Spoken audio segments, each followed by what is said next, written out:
How do you diagnose mast cell activation syndrome? Hi, I'm Dr. Joyce Knieff. I am a naturopathic doctor practicing in the state of Minnesota. So, as shitty as this sounds, and I'm making a lot of generalizations here, knowledge around the diagnosis of mast cell activation syndrome is not very common around general practitioners.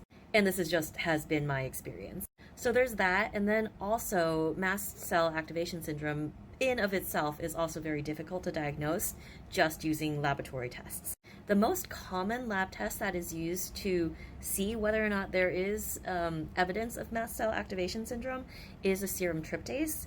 But this one is really tricky to get because you do have to get that serum tryptase blood draw very, very, very close to when you had a reaction.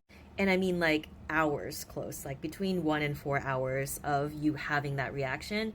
You need to get that blood draw then to be able to see whether or not that serum tryptase is elevated. You can also do a plasma histamine just to see when you had that reaction, was your histamine in fact high? And this is even more difficult because histamine in the body, your body wants to break down that extra histamine when it can. So you really have to get that draw basically within 15-20 minutes of you having that reaction, which makes it very difficult for a lot of people to get these tests in order to have those tests support their diagnosis.